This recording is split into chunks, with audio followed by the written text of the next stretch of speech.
দৈনিক প্রথম আলোতে রিপোর্ট এসেছে যে সাকিব আল হাসানকে নিয়ে বাংলাদেশ ক্রিকেট বোর্ডের যে পজিটিভ ডিসকাশন সেটা খুব দ্রুত গতিতে এগিয়ে চলছে। গতকাল আমি রিপোর্ট করেছিলাম, আপনারা সবাই জানেন, গত পরশু ইনফ্যাক্ট, যে সাকিব আসলে আগামী 1 মাসের মধ্যে বাংলাদেশে আসবে, মার্চে বাংলাদেশের হয়ে খেলবেন এবং এটা প্রায় ডিসাইডেড।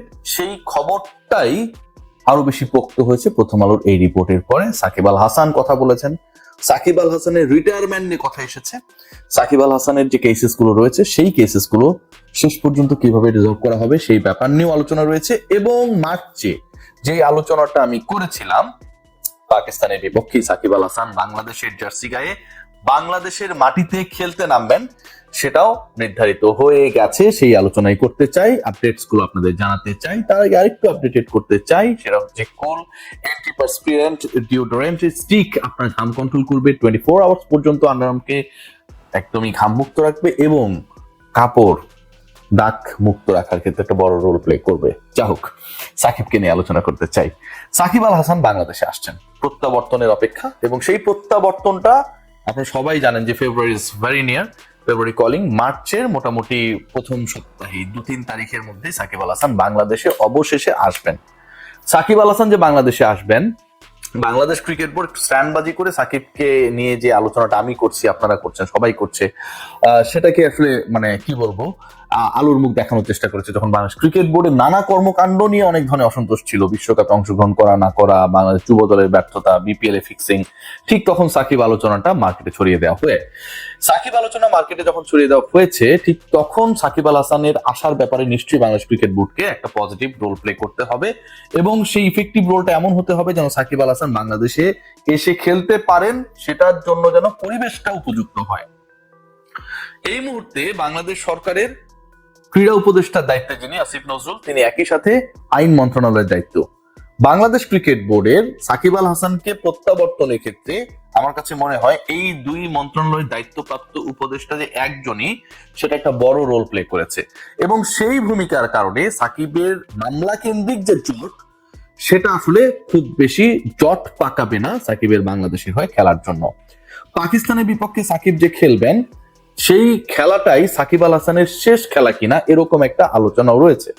বাংলাদেশের হয়ে সাকিব আল হাসান এর আগে বলেছিলেন, সাউথ আফ্রিকার বিপক্ষে নাগপুরে যখন বাংলাদেশ এবং ভারত মুখোমুখি হলো, সাউথ আফ্রিকার বিপক্ষে বাংলাদেশের যে হোম সিরিজটা ছিল আপনারা সবাই জানেন, সেখানটায় মিরপুর থেকে সাকিব আল হাসান রিটায়ারমেন্টের জন্য আবেদন করেছিলেন। সেই সময় সাকিব আল হাসানকে আসতে দেওয়া হয়নি বাংলাদেশে। সাকিব আল হাসানকে সেই সময় যখন আসতে দেওয়া হয়নি, তখনও সাকিবের বিরুদ্ধে মামলা ছিল, এখনো সাকিবের বিরুদ্ধে সেই মামলাগুলো রয়েছে। ওই সময়ের পরবর্তী সময়ে সাকিবের বিরুদ্ধে আরো অনেক নতুন নতুন অভিযোগ এসেছে, কিন্তু এই মুহূর্তের সাকিব আল হাসান বাংলাদেশ ক্রিকেট বোর্ড, বাংলাদেশের ক্রিকেটের ইমেজের জন্য অনেক বেশি ইম্পর্টেন্ট হয়ে দাঁড়িয়েছে। যে কারণে despite having too many cases, too many arguments, too many issues, Shakib Al হাসানকে বাংলাদেশে ফেরানোটা এখন যেন একটা বড় দায়িত্বের মধ্যে পড়ে গেছে সরকারের একদিক থেকে, আরেক দিক থেকে বাংলাদেশ ক্রিকেট বোর্ডের। সাকিব আসবেন, সাকিব তো খেলতেই চান, সাকিবের তো আর অন্য কোনো চাওয়া নেই। সো সাকিব যখন সেই সুযোগটা পাচ্ছেন, সেই সুযোগ তিনি কাজে লাগাতে চান। বাংলাদেশের হয়ে সাকিব আল হাসান পাকিস্তানের বিপক্ষে যে খেলতে নামবেন, এটাই সাকিব আল হাসানের রিটায়ারমেন্ট না। এখান থেকে Shakib Al Hasan good bye tata বলে দিচ্ছেন না। তিনি বলেছিলেন এর আগে, আপনারা সবাই জানেন, যে দেশের হয়ে তিনি খেলতে চান, দেশের মাটিতে তিনি রিটায়ারমেন্ট করতে চান। এটা যে কোনো ক্রিকেটার, সাকিবের মতো চ্যাম্পিয়ন ক্রিকেটারের এইরকম একটা ভাবনা, চিন্তা, কষ্ট, আবেগ, অনুভূতি কাজ করবে, সেটা নিয়ে তো আসলে কোনো ডিবেটের সুযোগ নেই। কিন্তু ওই পরিবেশটা তৈরি হয়নি।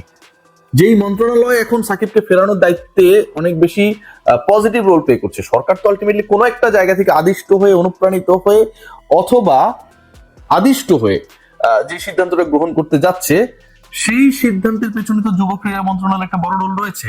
একটা সময় যুব ক্রীড়া মন্ত্রণালয়ের যিনি উপদেষ্টা ছিলেন আসিফ মাহমুদ সজীব ভুঁইয়া, তিনি নিজেই ঘোষণা করেছেন সাকিবকে দেশে আসতে না দেওয়াটা তার একটা ভালো সিদ্ধান্ত ছিল। এখন সবচেয়ে স্বস্তিটা তৈরি হয়েছে আসিফ মাহমুদ সজীব ভুঁইয়া, তিনি আর ওই মন্ত্রণালয়ের দায়িত্বে কি বাংলাদেশ সরকারের মধ্যেই তিনি আর নেই। যেহেতু তিনি নেই, সাকিবকে নিয়ে আসার ক্ষেত্রে বাংলাদেশ ক্রিকেট বোর্ডের পূর্বেও যে ইচ্ছা ছিল, আর এখন পরিস্থিতির কারণে যে ইচ্ছাটা আরো বেশি জোরালো হয়েছে, সেই ইচ্ছা বাস্তবায়নটা এখন অনেক ইজি হয়ে গেছে। মার্চের ফার্স্ট উইকে সাকিব আসবেন।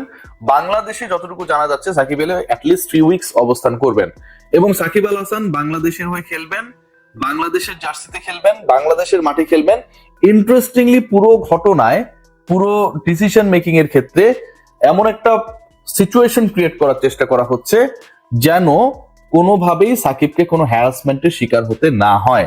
এবং এই পুরো ব্যাপারটা বাংলাদেশ ক্রিকেট বোর্ড, যুব ক্রীড়া মন্ত্রণালয়, আইন মন্ত্রণালয়, এই যে তিনটা পার্ট রয়েছে, তারা একসাথে একইভাবে বাস্তবায়নের চেষ্টা করছে যে বাংলাদেশে সাকিব আল হাসানের প্রেজেন্সটা যেন কোনো ধরনের ইস্যু ক্রিয়েট না হয়। এবং কথা হচ্ছে যে বর্তমান সরকারের মেয়াদি তো আছে আর কয়েকটা দিন মাত্র, যেহেতু আপনারা জানেন যে জাতীয় নির্বাচন সামনে রয়েছে। সেই ক্ষেত্রে সাকিবের বিরুদ্ধে যে অভিযোগগুলো রয়েছে, মানে একজন সাকিব আল হাসানকে বাংলাদেশে এসে খেলার জন্য যে ধরনের মেন্টাল স্পেসটা দিতে হবে, অনেকগুলো মামলা হয়েছে। কিছু মামলা আপনারা সবাই জানেন যে এগুলোর মেরিট নেই আসলে। তো ওই ব্যাপারগুলো, এই মামলা সংক্রান্ত ইস্যুস গুলো তো মাত্র 12-15 দিনের মধ্যে সমাধান করা সম্ভব না। সেক্ষেত্রে কি হবে? আবার একই সাথে আপনারা সবাই জানেন যে 12 তারিখে সাধারণ নির্বাচনের পরে নতুন একটা সরকার হয়তো আসবে, তাই না? সেই সরকার এলে সেই সরকারের মনোভাব এবং অন্তর্বর্তী সরকারের মনোভাব একই রকম হবে কিনা, এটাও কিন্তু একটা বড় প্রশ্ন। যতদূর জানা যাচ্ছে অন্তর্বর্তীকালীন সরকার সাকিবকে আনার যে প্রসেস, সেই প্রসেসটা তারা শুরু করে শেষ করার পথে নিয়ে যেতে চায়। হয়তো পুরোটা শেষ করতে পারবে না, এটা তারা মনে করে। এবং নতুন যে সরকার আসবে, নির্বাচিত গণতান্ত্রিক সরকার যেটা আসবে, সেই সরকার এলে সাকিবের বাংলাদেশে আগমন, বাংলাদেশে প্রত্যাবর্তনের ক্ষেত্রে অন্তত এই মুহূর্তে, আজকে কত তারিখ? আজকে জানুয়ারি 30 তারিখ। এই মুহূর্তে যতটুকু ডিফিকাল্টিস রয়েছে, ধারণা করা হচ্ছে বাংলাদেশ ক্রিকেট বোর্ডের পক্ষ থেকে, বাংলাদেশ ক্রিকেট বোর্ডের ইন্টারনাল ডিসকাশন সেটা উঠে এসেছে যে পলিটিক্যাল গভর্নমেন্ট এলে সাকিব আল হাসানের বাংলাদেশে প্রত্যাবর্তন, বাংলাদেশের জার্সিতে খেলা, ক্যারিয়ারকে প্রলম্বিত করা, সেটা তুলনামূলকভাবে অন্তর্বর্তীকালীন সরকারের সময়টা যতটুকু ডিফিকাল্ট মনে হচ্ছে তার থেকে ইজি হবে। এইটা হচ্ছে পারসেপশন। এই পারসেপশনটাই আসলে সবদিকে বাংলাদেশ ক্রিকেট বোর্ড, মিনিস্ট্রি সব দিকেই রয়েছে। ইম্পর্টেন্ট পয়েন্ট যেটা, সাকিব আল হাসান বাংলাদেশের হয়ে খেলবেন, কতদিন খেলবেন এটা সাকিবই বলতে পারবেন। তবে সাকিব নিজে পাকিস্তানের বিপক্ষে সিরিজকে পাখির চোখ করছেন, তিনিও নিজে প্রিপেয়ার্ড হচ্ছেন পাকিস্তানের বিপক্ষে বাংলাদেশের জার্সিতে, বাংলাদেশের মাঠে নেমে বাংলাদেশের হয়ে আরো একবার বাংলাদেশের প্রাণ সাকিব আল হাসান, বাংলাদেশের জান সাকিব আল হাসান, সেই ব্যাপারটা দেখিয়ে দিতে। এবং এটার জন্য সাকিব তার মতো করে প্রিপারেশন নিচ্ছেন। মার্চের ফার্স্ট উইকে সাকিব আসছেন, লং স্টোরি যদি শর্ট করার চেষ্টা করি, এবং বাংলাদেশের হয়ে পাকিস্তানের বিপক্ষেই তিনি খেলছেন। বাংলাদেশের হয়ে তিনি যে খেলছেন, সেই খেলাটা তিনি বাংলাদেশের মাঠে যে খেলছেন, সেটাই শেষ খেলা না।